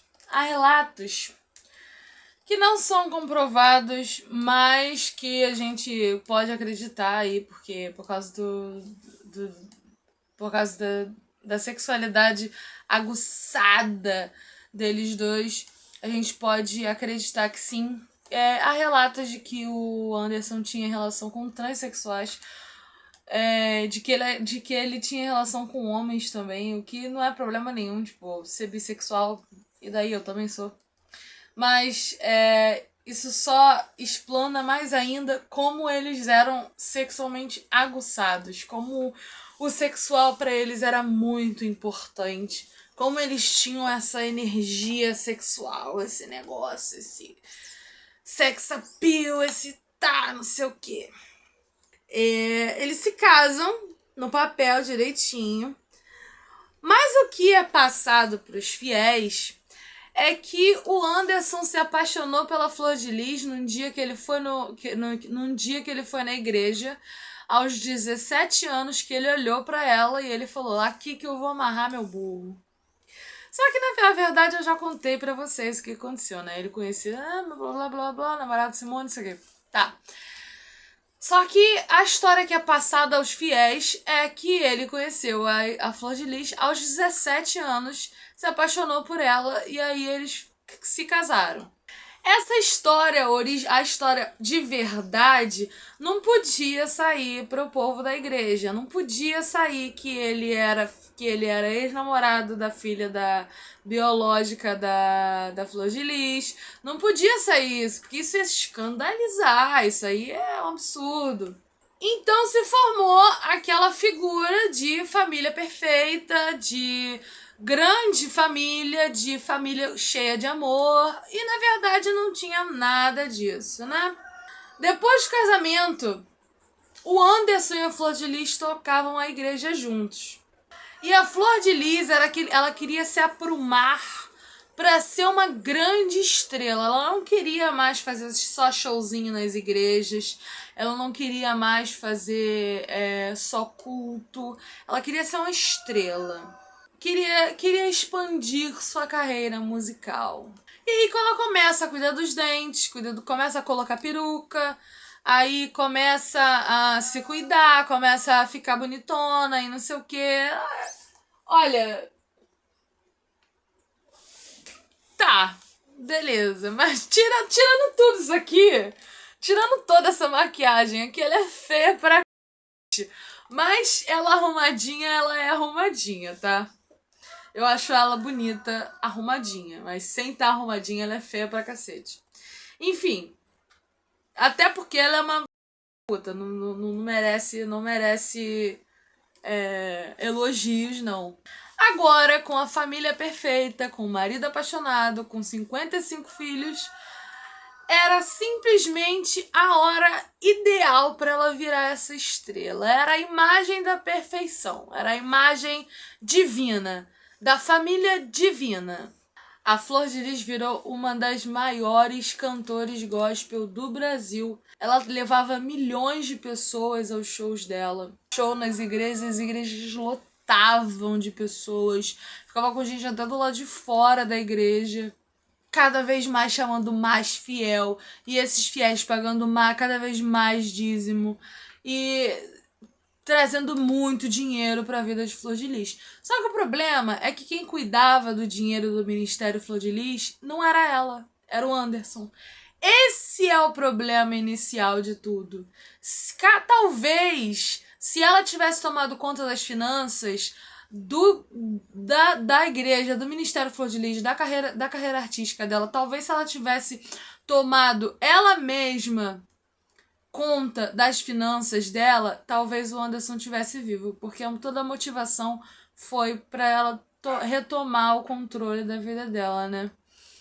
Talvez se ela mesma tivesse tomado a frente da vida dela, talvez isso nunca teria acontecido e a gente ainda teria uma vida aqui junto conosco. Que, reitero, não era das melhores pessoas, não era flor que se cheirasse, mas também não era para ser morto, né? A casa que a Flor de Lis morava ainda era casa de aluguel. Só que esse aluguel ele estava sendo pago pelos irmãos Werneck. Quando ela começou a ganhar dinheiro com a música, com as igrejas, eles pararam de pagar e ela começou a pagar o aluguel da casa dela. Só que ainda era uma casa de aluguel e ela queria a casa própria. Para isso, ela decidiu, com os contatos dela ali, ela conheceu um rapaz que tinha contato com um produtor cinematográfico e um produtor de audiovisual. Ela teve contato com esse produtor e eles decidiram fazer um documentário, um DVD sobre a vida da Flor de Lis, sobre como que era a vida dela e tal, para se passar ali para ela vender para os fiéis, um DVD mesmo normal para ela vender para os fiéis. E passou assim, ela conseguiu atores globais, atores famosos, muita gente famosa mesmo. Agora eu não vou lembrar o nome de quem participou, também não interessa. Mas foi atores globais fazer o documentário dela, que provavelmente deve estar disponível em algum lugar aí. Se você procurar, você acha. E ela fez esse documentário e começou a vender esses DVDs nas igrejas. Acontece uma historinha meio esquisita aí envolvendo o Anderson com a venda desses DVDs. O Anderson começa a reproduzir cópias piratas do DVD para vender na igreja. E aí o produtor do filme, ele reclamou com o Anderson, falou, olha, isso não tá certo, por que você tá fazendo cópia ilegal do DVD para vender para os fiéis? E aí ele disse, não, a tiragem foi muito pequena, tem muita gente ainda querendo comprar, a gente ainda não conseguiu arrecadar o dinheiro para comprar casa nova, que o projeto era para comprar uma casa própria, porque ela ainda estava pagando aluguel. Ele contou, porque a gente não conseguiu dinheiro ainda, os fiéis ainda estão querendo o DVD, ainda tem muita gente querendo, então decidi fazer essas cópias aqui para poder vender pro pessoal para arrecadar o dinheiro da casa pra gente comprar. Um produtor, vou fazer o quê, né? Eles estão querendo comprar uma casa para 55 crianças, então não tem muito o que eu fazer. Então ficou tudo por isso mesmo, na verdade, ficou tudo por isso mesmo. Ninguém fez nada, ele continuou vendendo as cópias piratas, mas isso é uma atitude meio chata, não é das atitudes mais corretas. E você acha que ela comprou essa casa? Ela não comprou essa casa. A casa não foi comprada. O Ministério da Flor de Lis agora já era muito famoso, tinha muitos fiéis e isso aí aconteceu na época em que o ex-presidente Jair Bolsonaro tentava se eleger em 2018. E como a bancada evangélica teve um estouro assim durante as eleições, eles ganharam muitos lugares parlamentares, muitos lugares no Congresso, muitos lugares no Senado. As bancadas evangélicas ficaram gigantescas. A Flor de Lis decidiu que era a hora certa dela entrar pra política, porque ela tinha muitas igrejas, ela tinha muitos fiéis e ela ia ter muitos votos e não sei o que, e realmente ela conseguiu, virou deputada federal. Isso aí é um problema para investigação também, né, que teve que esperar ela ser cassada para poder investigar, mas aí eu te conto isso mais pro final. Mas com a bancada evangélica, ela conseguiu se eleger. O problema é que é complicado, é muito complicado quando se mistura religião com política. Eu acho que não é uma coisa que é muito legal de se fazer, porque não são duas coisas que concordam sempre, não é uma coisa saudável. Por isso que há tanto tempo a gente dividiu clero de política, porque são duas coisas que não devem andar coladas, e sempre que elas se tocam, você pode ter certeza que tem alguma merda ali no meio ali. Desculpa o palavreado, mas esse é o meu palavreado, é assim que eu sou, eu vou continuar falando assim, tá? Nessa época, a mãe da Flor de Lis ficou doente e ela precisou fazer uma cirurgia de catarata. Uma cirurgia de catarata, ela é complicado. No sistema particular, não é tão caro assim. Então, se você é uma parlamentar, se você é uma cantora, se você tem ministério, você não pode pagar uma cirurgia de catarata pra tua mãe? Pois é, ela não fez, alegando que o Anderson não deixou. Mas se fosse eu com a minha mãe, com a minha avó, meu marido não deixou, e daí? Não deixou, mas e daí? O dinheiro é meu, quem faz dinheiro sou eu vou pagar. Entendeu? É sua mãe. E ela não fez isso. Ela não fez, alegando que o Anderson não deixou. Tudo que era de ruim, ela colocava que o Anderson, que é a culpa do Anderson, que é o Anderson que fez, que o Anderson que mandou, e tudo que era de bom era a ideia dela. Mas o negócio, isso aí é só uma história paralela, agora eu vou voltar pra política. O negócio da Flor de Lis não era política. Ela era pastora, ela não sabia nem andar dentro do parlamento. Nesse cargo dela de deputada, ela contava muito com a ajuda do Anderson, muito, porque ele virou quase que um deputado no lugar dela. Na verdade, lá dentro do Congresso, eles diziam que ele era o 514, porque são 513 deputados, e eles diziam que ele era o 514, porque ele tinha acesso ao Congresso para ajudar a Flor de Lis, até se locomover ali dentro. Porque se você entrar ali, ele é um labirinto. Eu ouvi pessoas dizendo em entrevistas que aquilo ali é um labirinto. É difícil você encontrar o teu gabinete. Ela não sabia nem onde era o gabinete dela. Então ela era uma pessoa assim, ela não sabia o que ela estava fazendo ali dentro. Ela precisava da ajuda do Anderson mais uma vez. Mais uma oportunidade dele controlar a vida dela. Ele controlava o gabinete dela, verbas de gabinete. Eles contrataram pessoas da família para trabalhar dentro do gabinete, faziam rachadinha, tipo, você mora na minha casa, eu banco a comida, eu banco as coisas, então você não precisa vamos lá, desses 10 mil. Eu vou te dar 2, você fica feliz por isso, e os 8 você me devolve. Era assim. Tinha essa situação aí das rachadinhas aí com o nosso dinheiro, tá? Com o nosso dinheiro público, tá? Não era dinheiro da igreja, não, era dinheiro nosso mesmo. Tanto o Anderson era o 514 que ele até ganhou um crachá, como se ele fosse deputado mesmo, para ele ajudar a Flor de Lis ali dentro do Congresso, para ele ajudar ela, porque ela não sabia nem onde se sentar no parlamento, no Congresso, sabe? Ela não sabia nem onde se sentar. Então, é muito engraçado isso. Pra que você entra na política só pra você ganhar dinheiro? Porque tu não sabe nem o que você tá fazendo lá dentro. Tipo, ela não precisava mais disso, ela não precisava disso. Ela podia viver muito bem com o dinheiro da música dela, com o dinheiro da igreja dela. Mas quanto mais, melhor, né? E ainda mais sendo de pobre, sendo de graça, público. Enfim, com toda a pressão de cuidar da vida financeira, da vida parlamentar, da vida artística, da vida pastoral da Flor de Lis, de tudo isso, o Anderson começou a desenvolver crises gástricas, problemas gástricos. Mas depois foi foi descoberto mesmo pelo Anderson que eles estavam envenenando o Anderson. E tinha até mensagem que eles trocaram dizendo que ele era, como é que é?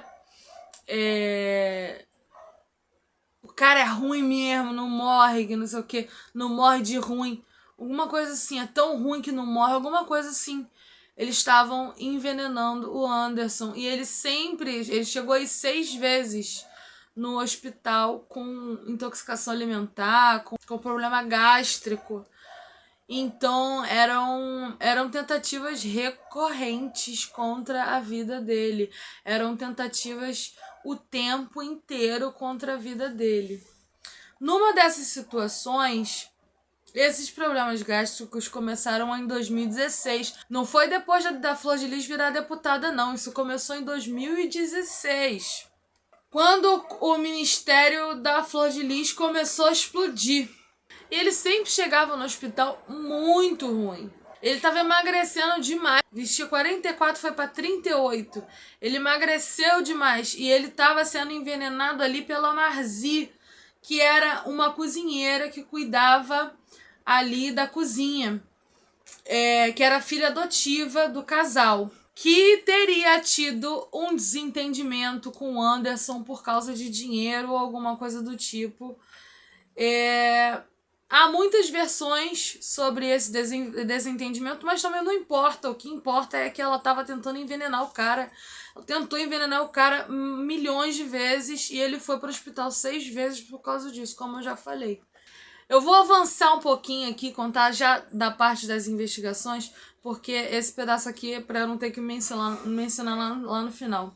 Depois, durante as investigações, o celular da Simone foi recolhido, né, pela justiça. E aí foi descoberto que ela entrou no Google e pesquisou veneno bom para matar que seja fácil de comprar. Ela pesquisou assassino bom / pesada, onde achar. Tipo, esse tipo de coisa, assim, tipo, se você tá querendo matar alguém, não faça pesquisa no Google.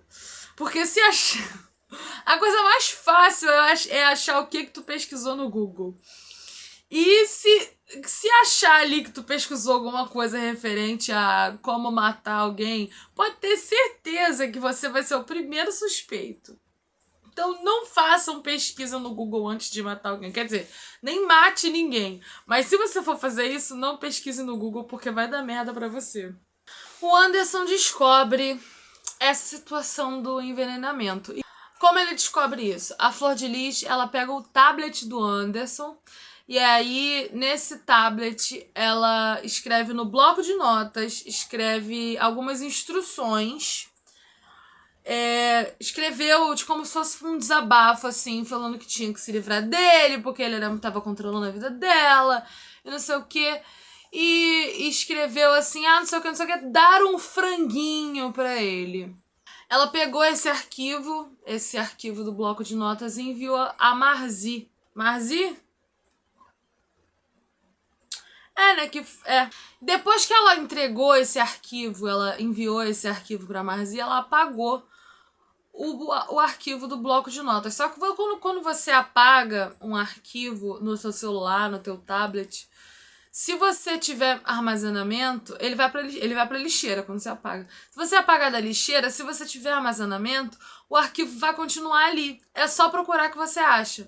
E daí o Anderson achou esse arquivo falando, só que não sabia quem tinha escrito isso. E aí o Anderson se sentou com todo mundo na sala, que eu acho um absurdo. Mas ele sabia que não tinha uma outra forma de se livrar daquilo. Porque ele sabia que ali dentro daquela casa tinha um bando de criminoso. Um monte de gente duvidosa. Então ele se sentou com todo mundo na sala, ele falou que ia ser ele ia ser mais atencioso, ele ia ser uma pessoa melhor para eles, ele ia parar com as diferenças e tal, ele ia ser uma pessoa melhor, ele prometeu que ia ser uma pessoa melhor e ficou por isso mesmo. Acabou essa história de envenenar e tal, eles pararam com isso. Com o Anderson praticamente tomando conta da vida da Flor de Lis, os filhos dela, ela começou a desabafar com os filhos, falando que não aguentava mais, que queria a vida dela de volta e não sei o quê. E os filhos dela perguntavam: Poxa, mas por que você não se separa dele? E daí a resposta dela era: "Não, porque eu não quero escandalizar o nome de Deus." Mas assassinato pode, né? Beleza. Agora a filha dela, Simone, se eu não me engano, disse pra ela que agora ela poderia se divorciar do Anderson sem grande alarde porque ela era deputada. Ela não era só pastora. Então ela teria esse poder. Mas não foi bem assim que a história se desenrolou, não é mesmo? E a gente sabe como se desenrolou, não foi de uma forma. Não foi de uma forma maneira, não foi legal, né? Como os filhos endeusavam a Flor de Lis, eles começaram a ver aquela situação, a ver o Anderson tomando tanto poder sobre a mãe deles. Eles começaram a ficar muito enfurecidos, irritados com a situação. E agora a mãe deles tinha foro privilegiado. A mãe deles não ia ser indiciada por crime comum. Caso acontecesse alguma coisa, eles iam colocar alguém ali para tomar culpa do que acontecesse. E foi assim que começou a se desenrolar a história de matar o pastor Anderson do Carmo. Foi aí que começaram a orquestrar o assassinato do pastor. Mas daí tem o seguinte, o Anderson, ele tava roubando ela na parte financeira da vida artística dela. O Anderson andava mexendo ali onde não devia no dinheiro dela. E ele começou a roubar da Flor de Lis. Já começou não, ele roubava da Flor de Lis. Só que aí ela descobriu essas coisas e tal. E o plano dela com a morte do Anderson era tomar a vida dela de volta. Ela queria a vida financeira dela de volta. Ela queria tomar conta da vida dela, ela queria tomar conta da vida parlamentar, ela queria tomar conta da carreira dela, ela queria tomar conta do ministério dela, ela queria fazer tudo sozinha. E o Anderson era um empecilho. O Anderson tinha que ser tirado da jogada. Isso que era o que tinha que acontecer. Se o Anderson fosse morto num assalto, ele ia morrer nossa, coitado. Foi assassinado num assalto, num latrocínio, no caso, né? E, poxa, marido da pastora do Carmo, não sei o que. Não seria uma coisa que escandalizaria o nome da Flor de Lis, que escandalizaria o Ministério Flor de Lis. Não seria uma coisa que ia afetar tanto ela assim. Então é isso que eles decidem fazer. A Simone, a filha biológica, eu tenho que ficar falando aqui quem é filho biológico e quem não é, porque é muito confuso, mas a Simone, a filha biológica da Flor de Lis, pergunta a uma das filhas adotivas de Flor de Lis se ela não conhecia alguém para tirar a vida do Anderson. Só que essa filha adotiva falou assim pra Simone: Você não tem medo de ser presa, não? E aí a Simone falou assim: Não, pela mãe Flor eu não tenho medo, não. Pela mãe Flor eu faço tudo, até vou presa. Não quero saber. É minha mãe, eu faço tudo por ela. Ela iria presa pela mãe. E foi, né? Então, no dia 15 de junho de 2019, Flor de Lis e Anderson foram ao mercado fazer compras. Agora é importante, eu vou ler algumas informações aqui porque eu posso falar besteira, então eu prefiro ler algumas partes aqui que eu sei que as informações estão aqui estão certas. No dia 15 de junho de 2019, Flor de Lis e Anderson foram ao mercado fazer compras. E depois das compras, a Flor de Lis disse primeiramente à polícia de que ela tinha ido a Copacabana e eles comeram peixe, não sei o que e tal, e namoraram e disseram assim: eu te disse que te amo ainda hoje. Aí ela disse não, aí ele disse: eu te amo. E aquela palhaçada toda, aquele mel, tá? Aquela mentirada toda, que isso aí é mentira, né? Isso é mentira porque ela queria me vender uma imagem de não fui eu. Mas enfim. Mas descobriram que, na verdade, eles tinham ido numa casa de swing, como eu te falei já. Eles iam a casas de swing. Isso aí não tem problema nenhum. Mas enfim, isso não muda o caráter de ninguém. Só que para uma pessoa que se vende como uma entidade divina, você, porra, vai frequentar uma casa de swing é meio contrário, né, à sua narrativa, né? A princípio, a Flor de Lis relata que por volta das 3 da manhã, ela voltava com o Anderson, então, dessa casa de swing. E ela tava jogando joguinho no telefone. Só que depois ela muda o depoimento novamente e diz que, na verdade, ela estava conversando como tinha sido ótima a noite, e como eles tinham se divertido, e como eles se amavam, e não sei o que, blá blá blá, mimimi. Enfim, nunca com uma história sólida, sempre mudando um detalhezinho aqui, um detalhezinho ali, a história ia se embolando desse jeito, né? Ao chegar na casa, o portão estava destrancado. A Flor de Lis sobe e diz pro Anderson botar o carro para dentro, pegar as compras no porta-malas e depois fechar o portão carinha. Era assim que ela chamava ele. Fecha o portão aí, carinha, não sei o que. Tá. Flor de Lis então relata que subiu, deixou a bolsa em cima de uma cama de solteiro que ficava do lado da cama dela, onde o filho dela preferido dormia, foi ao banheiro e depois ao quarto de um outro filho, viu a luz acesa e ficou conversando com esse filho quando escuta disparos. Imediatamente ela começa a gritar: "Mataram meu Niel!" O problema é que ela acabou de escutar disparos. Ela não sabe o que é. Supostamente, né? Ela não sabe o que é. Ela não sabe o que aconteceu. Pode ser um tiroteio lá no outro lado da rua. Pode ser um tiroteio da rua de trás. Pode ser fogos. Como é que ela sabe? Mataram meu Niel, que é como ele era chamado. Então, ninguém tinha dito nada pra ela, mas ela já sabia que ele tinha sido morto, porque foi ela que contratou, né?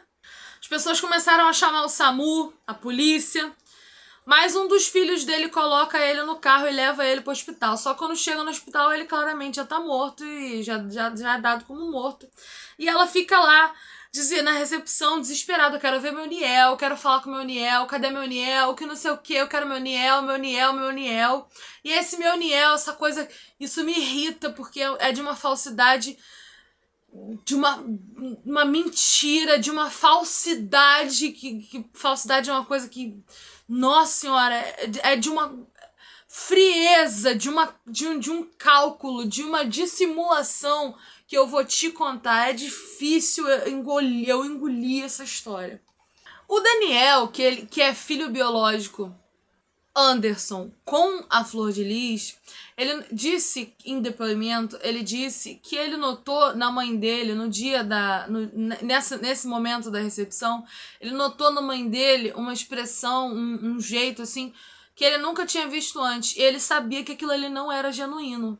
Ele sabia que aquilo ali não era de verdade, que ela tava atuando. Porque como é que você fala: "Eu quero ver meu Niel, quero ver meu Niel, quero falar com meu Niel", sendo que você já sabe que o cara tá morto? Porque eles saíram da casa em Niterói, eles saíram da casa já sabendo que o Anderson tinha morrido. Então não tinha por que ela ficar falando, não tinha sentido ela ficar falando: "Eu quero ver meu Niel, quero falar com meu Niel." Tipo, não tem. Não tem sentido isso. Isso foi muito estranho. Porque ela quer falar com quem? E isso também foi uma das coisas que foi uma das coisas que começaram a desconfiar dela, assim, como mandante do crime. Como a polícia tinha sido chamada até o local do crime, eles chegaram lá. E o que foi relatado a eles é que alguém teria entrado. Eu vou ler aqui porque essa parte eu não posso errar. O que foi relatado a eles foi que alguém teria tentado entrar na casa para roubar a casa e que Anderson teria reagido para proteger a família. Porém, a casa tinha 2 cachorros bem grandes que não reagiam bem a estranhos. Ou seja, esses 2 cachorros, eles eram 2 cães de guarda. Eles eram 2 cachorros, tipo, entrou estranho, os cachorros vão latir, vão reclamar. Isso até a minha cachorra, que não é cão de guarda, ela faz. Entrou estranho, ela vai gritar, vai se espernear até ela se acostumar com a pessoa. Até ela ver que a pessoa é de confiança. O que não aconteceu.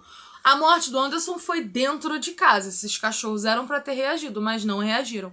O que indica a polícia que foi alguém conhecido dos cachorros. Cachorro não mente, né, cara? E ninguém ouviu os cachorros latirem durante o suposto assalto. O que, como eu disse, leva a pensar que quem cometeu esse crime foi alguém que frequentava a casa, que era ali conhecido dos cachorros, como eu já disse. Durante a visita da polícia à casa, um policial reconheceu um dos filhos da Flor de Lis, chamado Lucas, porque ele já tinha tido passagem, ele já tinha passagem pela polícia e esse policial já tinha dado uma dura nele por posse de substância e ele tinha sido preso, passado um tempo preso por causa disso. E esse policial reconheceu ele. Peraí, eu te conheço. Aí o Lucas, peraí, eu te conheço também. E isso tinha sido há pouco tempo. Então esse policial ficou com uma pulguinha atrás da orelha e falou, vamos lá na delegacia pra gente conversar. Durante essa conversa, o Lucas, ele abriu a boca. Abriu a boca assim, ó, rapidinho. Ele falou, quem mandou comprar a arma foi o Flávio. Eu comprei a arma em tal lugar. A arma foi 8.500. Só que o Lucas, ele era motorista de aplicativo. Ele não ia ter... Ele ganhava R$2.000 por mês. Ele não ia ter dinheiro para comprar uma arma de R$8.500. Alguém tinha que ter dado esse dinheiro para ele. Quem que vocês acham que deu esse dinheiro para ele? Vou deixar para vocês me contarem aí nos comentários. Vai ser mais interessante. E daí, durante uma revista na casa, um tempo depois, um policial descobre, em cima do armário no quarto do Flávio, biológico da Flor de Lis, uma arma que a perícia constatou ser a arma usada no crime. Essa arma tem uma história engraçada, é que ela não foi carregada num coldre. Ela foi carregada na cueca. Enfiou a arma na cueca. E daí nessa arma, a polícia encontrou um pelo pubiano, ou seja, um pentelho do Flávio, com DNA do Flávio. E aí foi constatado que ele teria tido contato com essa arma. Daí foi constatado que essa arma era dele. E depois de investigações foi constatado que ele teria sido o executor do crime, o cara que atirou no Anderson do Carmo, tirando a vida dele. O Flávio disse que teria conseguido uma arma porque estava com problemas com o Lucas, que o Lucas estava gerando problema para a família. O que não convenceu ninguém, porque foi o próprio Lucas que conseguiu a arma. E aí o Flávio relatou que ele desceu, ele viu o Anderson e ele lembrou que o Anderson estava abusando de alguém ali dentro. E aí ele atirou. Essa é a história que ele contou. Ele ficou com raiva ali no momento e atirou, porque ele lembrou que o Anderson estava abusando de fulana. Depois dos depoimentos da Simone, da Marzi, da Rayane, que é neta da Flor de Lis, filha da Simone, era necessário que fosse feita uma investigação com a Flor de Lis. Por isso que foi feito um pedido de cassação ao mandato da Flor de Lis para serem feitas as investigações. O que aconteceu? O problema é que esses processos de cassação demoram muito tempo. Durante esse tempo, a delegada que era responsável pelo caso, ela foi substituída por um outro delegado. E tentando pegar o caso, entender quem eram as pessoas envolvidas ali, ele fez novas perícias na arma do crime e ele decidiu que ele precisava dos telefones da Flor de Lis, do Anderson, da Simone, da Marzi, de todo mundo envolvido, do Flávio, do Lucas, de todo mundo envolvido. Ele precisava desses telefones. A Simone disse que todos foram assaltados e ganharam novos iPhones.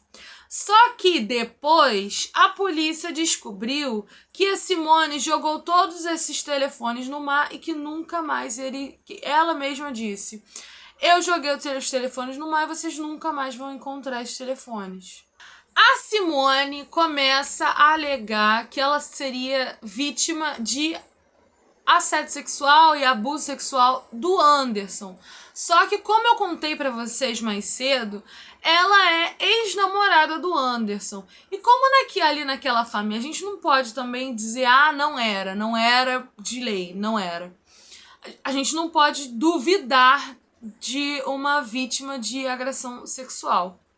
Só que eles namoraram no passado. Tinha toda aquela história daquela energia sexual naquela casa, daqueles rituais e não sei o quê. E era irmão namorando irmão, e irmão casando com irmão, aquela coisa desorganizada ali. Enfim, fica um pouco difícil acreditar, né? De repente, será que essas relações não eram consentidas? Será que essas relações não eram, sei lá, violentas com consentimento, que há diferença? Será que, sei lá, a gente pode acreditar em muita coisa, né? Dado que ela é ex-namorada do Anderson quando o Anderson entrou pra casa ali da Flor de Lis. E agora eu vou contar pra vocês o finalzinho da história, já tá chegando no finalzinho já. Eu vou contar pra vocês que na realidade a casa de Flor de Lis, ninguém dizia não a Flor de Lis. Fazer a Simone tomar a culpa de tudo depois de ela ter dito que faria tudo pela mãe não é tão difícil de acreditar, né? Até numa entrevista que a Flor de Lis, se você procurar no YouTube, você acha rapidinho, uma entrevista da Flor de Lis ao Celso, acho que é Celso Cabrini o nome dele. Ele fez uma entrevista com a Flor de Lis logo após o crime, enquanto ela ainda tinha o foro privilegiado. E ela aos prantos, não acredito que um dos meus filhos possa ter feito isso com meu marido, meu tudo, não sei o que. Aquela falsidade, aquele nojo que me dá ânsia de vômito toda vez que eu vejo aquele vídeo. Mas enfim. E dá pra ver na cara. Vou deixar um trecho aqui pra vocês. Vou deixar um trecho aqui pra vocês verem na cara dela, que dá pra ver que ela tá mentindo, dá pra ver na cara dela que o que ela tá falando não tem... Ela não tá sentindo nada daquilo ali que ela tá falando, aquilo ali é cena, aquilo ali ela tá atuando, de verdade, ela tá atuando mesmo, sabe? Eu não tive a chance sequer de vê-lo aqui, de abraçar meu marido, de me despedir. Ele sacrificou a vida dele pra proteger a família. Tudo estava sendo feito pra que o Anderson virasse o vilão da história. Tudo estava sendo feito pra que ele era o abusador, ele era a pior pessoa do mundo, ele batia nas crianças, ele abusava sexualmente, ele roubava da Flor de Lis, que não sei o quê. Sendo que duas pessoas que moravam lá dentro, e deve ter mais ainda pessoas, relatam que o Anderson não participava dessas sessões de agressão física que ela fazia com as pessoas, com as crianças lá dentro. Sabe? Então, é muito fácil você querer... Pode ser que ele não seja flor que se cheire. E realmente eu acho que ele não era flor que se cheire. Mas eu acho que daí, até você falar que o cara abusava sexualmente... Sendo que ele tá morto e não pode se defender, é complicado. eu acho é um jogo baixo, um jogo sujo, assim, só pra se livrar de uma condenação iminente. Porque a condenação da Flor de Lis era iminente, porque tava na cara que ela tava envolvida, mesmo ela tendo foro privilegiado, não interessa.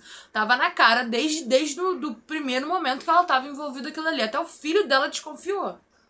Agora eu vou ler aqui um pedacinho aqui sobre o laudo da perícia. O laudo da perícia apontava 30 tiros, porém, algumas dessas marcas de tiro poderiam ter sido de saída de bala. E mesmo se todas as balas tivessem tido marcas de entrada e saída, de qualquer forma seriam 15 tiros e não somente 6. Então tem alguma mentira aí, porque todos relataram ter ouvido 6 tiros. Mas como é que tem 30 buracos se foram 6 tiros? Já não é uma coisa que eu entendo, a perícia não é uma coisa que eu entendo, mas a perícia é ciência e a ciência não mente, né, meu bem? Grande parte dos tiros teria sido na região genital do Anderson, que pode indicar uma vingança pelos abusos sexuais que ele cometia dentro da casa ou não, ou pode ser também indicação de crime passional. Um assalto comum não tem tantos tiros e não tem tantos tiros na região genital. Se você vai assaltar uma pessoa, você não vai chegar lá e ficar dando tiro ali, pá, na região genital da pessoa. Mas por que isso? Não tem motivo isso. E isso é muito a procuração se ligou muito nisso também, porque tinha ali indícios de uma ação passional. Que uma ação passional é quando você tem um envolvimento pessoal com a vítima. Foi um crime pessoal, um crime de ódio, um crime de alguém que estava com muito ódio do Anderson. Então, assim, tinha que ser alguém da família. Ou era alguém da família, ou era alguém que mandou alguém da família fazer. Ou seja, é o que aconteceu. Ou era só o Flávio, ou então a Flor de Lis mandou o Flávio fazer, que é o que aconteceu. A Flor de Lis se afasta da família por causa desse monte de problema. É pedido a cassação do mandato da Flor de Lis, mas isso é um processo que demora um pouco.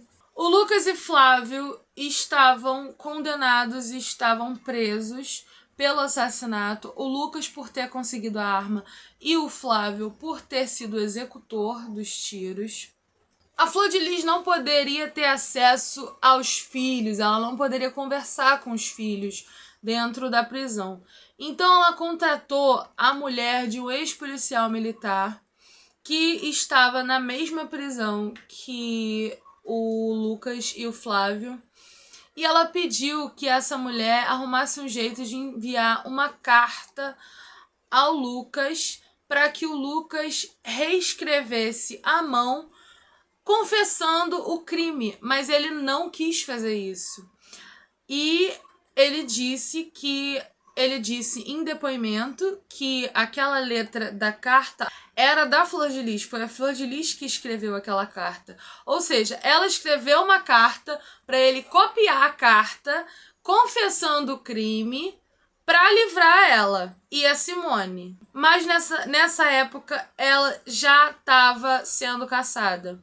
Então, a investigação já estava com o olho mais aberto na possibilidade de conseguir condenar ela também, mas eles já sabiam que não ia demorar tanto assim para eles conseguirem condenar ela, então eles focaram bastante nessa situação da carta.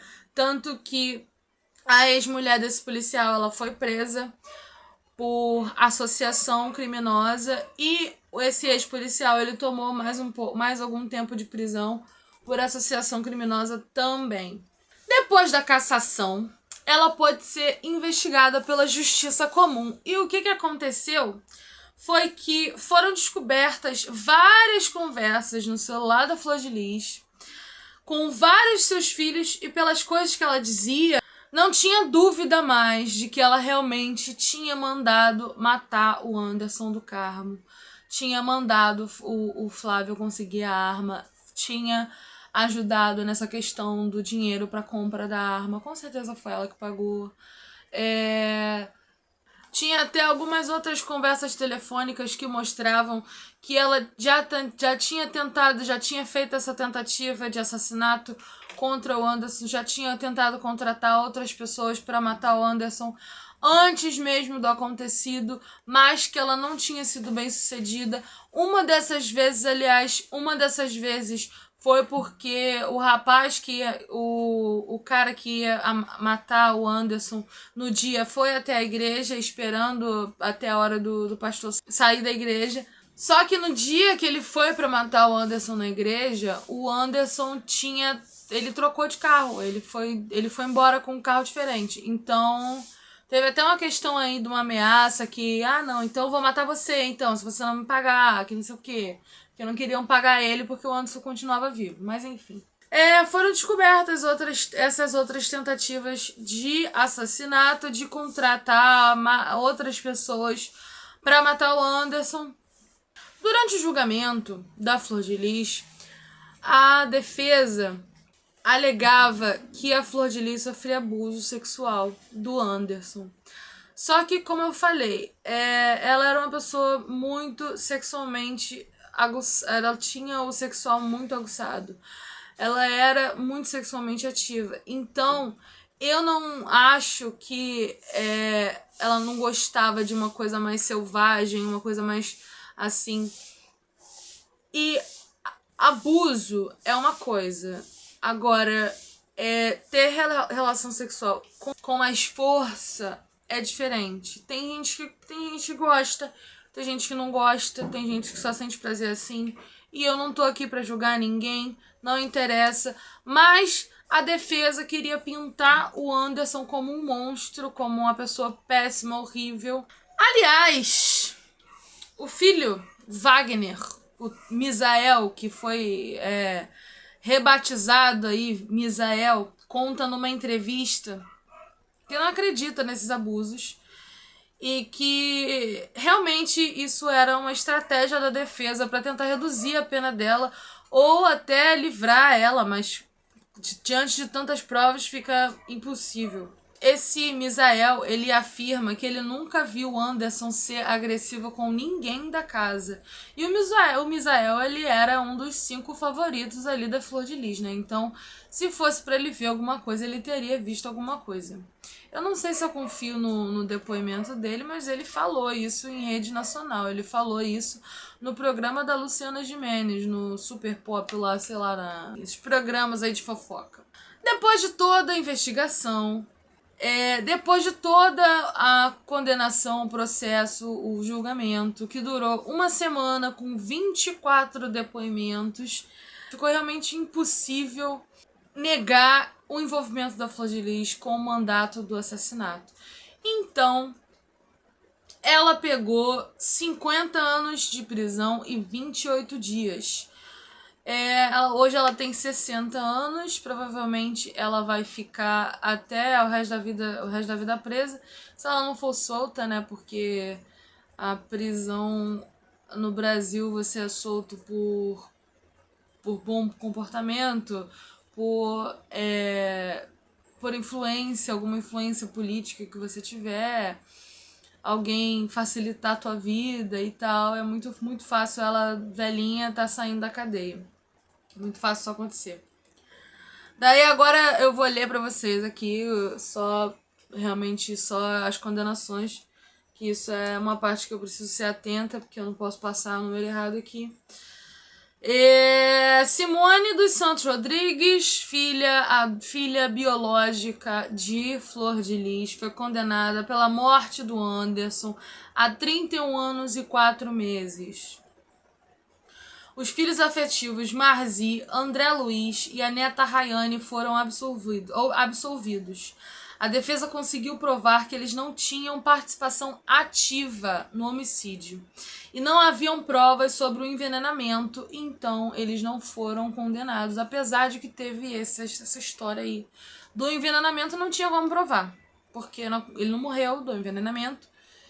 E não tinha exame para saber se tinha envenenamento, não tinha nada, então não tinha prova, não tinha como eles serem condenados. Flávio, o atirador, o executor do crime, foi condenado a 33 anos e 2 meses. O Lucas foi condenado a 7 anos e 6 meses pela compra da arma e teve a pena reduzida por ter colaborado bastante com as investigações. Foi o que eu falei lá atrás. Ele abriu a boca, ele chegou na delegacia e ele abriu a boca, ele falou tudo o que aconteceu e falou mesmo, e é isso que aconteceu e minha mãe mandou. Outros condenados foram Adriano, biológico de Flor de Lis, a 4 anos e 6 meses por associação criminosa. O ex-PM, que eu falei, que teve um envolvimento com aquela história da carta lá, foi condenado a 5 anos e 20 dias. Também Andréa, mulher do ex-PM, a 4 anos e 3 meses, também por associação. Carlos, o filho adotivo, também foi condenado a 2 anos e 2 meses por associação criminosa armada. É muito interessante essa história, porque o que a mídia passa pra gente é somente a parte das investigações, é somente a parte da condenação, e não é explicado o motivo, por que ela ficou assim, a vida dela, o que ela passou para tornar ela quem ela é, a pessoa que ela é. E assim, eu vou agora falar aqui para vocês, sem script, sem nada.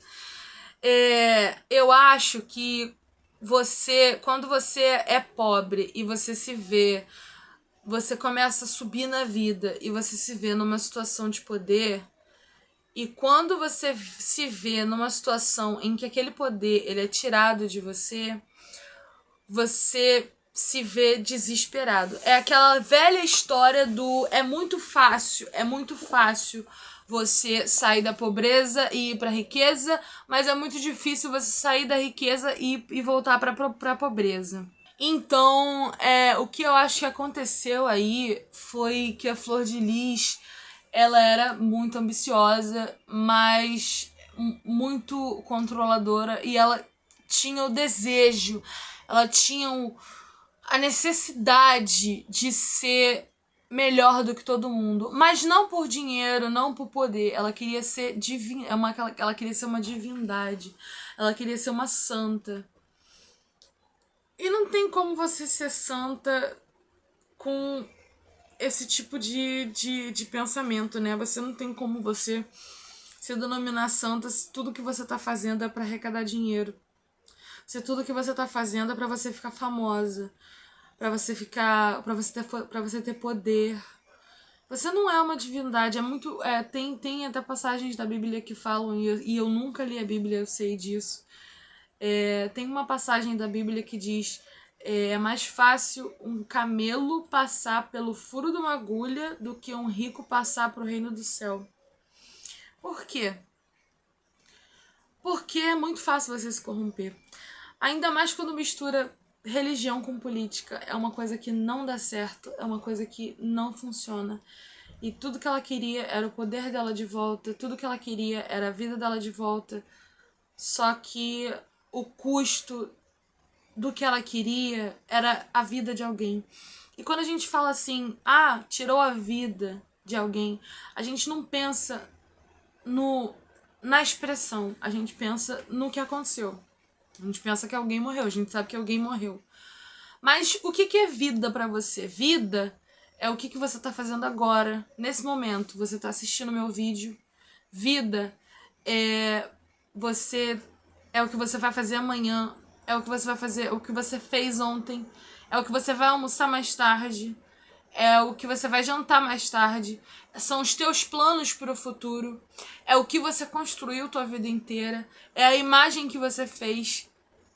Tiraram a vida de uma pessoa, tiraram tudo isso que eu falei para vocês que é a vida da pessoa, tiraram tudo isso dele. Tiraram dele o direito de continuar respirando. E isso é muito, muito sério. Isso é muito triste. E tudo por causa de dinheiro, por causa de poder. E o que me deixa mais triste é que crianças que provavelmente vão ter a vida adulta destruída pelas coisas que passaram na adolescência e na infância dentro dessa casa. Infelizmente, foram 50 e vraus de crianças que foram afetadas psicologicamente, e eu tenho pena dessas crianças que sofriam abuso, que apanhavam em casa à toa dessa mulher. Eu tenho meus sentimentos todos para Érica, que sofreu queimadura de ferro, meus sentimentos para todas as vítimas que sofreram na mão dessa mulher. Essa mulher, ela é literalmente a pastora do diabo. Inclusive, eu recomendo a leitura do livro, que esse livro é muito interessante e ele conta ainda mais detalhes que eu não consegui contar aqui, porque é muita coisa. E a titia ficou com preguiça de escutar a mesma história 1000 vezes para procurar detalhe novo. Então, é isso. Bom, eu espero que vocês tenham gostado do vídeo, eu espero que vocês tenham gostado de ouvir um pouco mais sobre a história dessa mulher, sobre a história dessa criminosa, dessa manipuladora, abusadora, e saber como ela se criou, o porquê que ela virou o que ela virou. E eu não sei se eu vou conseguir postar vídeo semana que vem, porque eu ainda tenho que fazer pesquisa ainda, mas o próximo caso provavelmente pode ser que seja Chalinotech, que é um dos meus casos favoritos. Bom, eu vou ficando por aqui. É isso. Um beijo, grande abraço e até a próxima. Valeu!